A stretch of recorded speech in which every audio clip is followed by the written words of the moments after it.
Class 10th science physics part 1 प्रकाश परावर्तन तथा अपवर्तन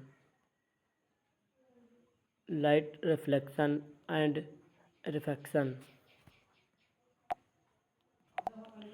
इस पाठ के अंदर प्रकाश का परावर्तन और अपवर्तन के नियम, दर्पण, गोलीय दर्पण आदि को पढ़ेंगे। प्रकाश ऊर्जा का वह रूप है जो हमारी आँख में दृष्टि की संवेदना उत्पन्न करती है। प्रकाश सरल रेखाओं में गमन करता है, प्रतीत होता है।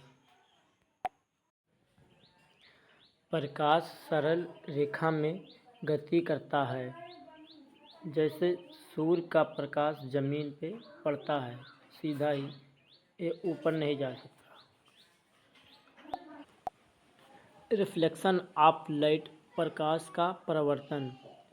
डिफिनेट रहेगा, जब कोई प्रकाश किरण एक समांगी माध्यम से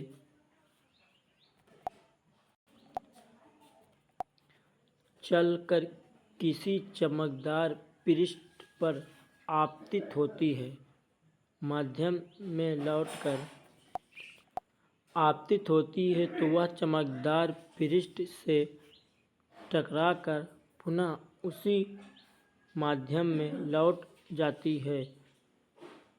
इस घटना को प्रकाश का परावर्तन कहते हैं। प्रकाश का परावर्तन। आपतित किरण, परावर्तित किरण। आपतित किरण को P से दर्शाया जाता है, परावर्तित किरण को R से दर्शाया जाता है। सीधी वाली रेखा को अभिलंब कहते हैं, अभिलंब को ही N से दर्शाया जाता है। जोड़। परावर्तन के नियम, लॉज ऑफ रिफ्लेक्शन।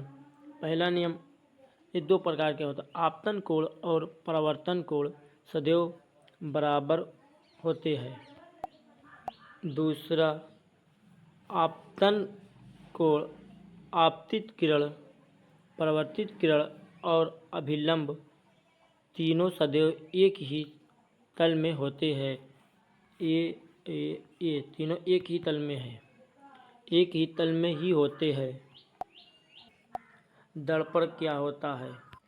दर्पण क्या है? यदि किसी चिकने कालाई करके पॉलिश करके चमकदार बना दिया जाए तो वह परावर्तक तल दर्पण कहलाता है। यदि किसी चिकने तल पर कलाई पॉलिश करके चमकदार बना दिया जाता है तो वह परावर्तक तल दर्पण कहलाता है। गोलीय दर्पण। जब कोई दर्पण किसी गोलीय कोश का भाग होता है तो उसे गोलीय दर्पण कहते हैं। गोलीय दर्पण के प्रकार।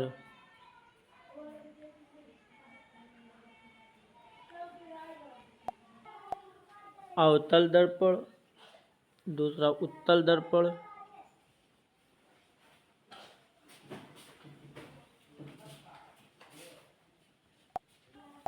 उत्तल दर्पण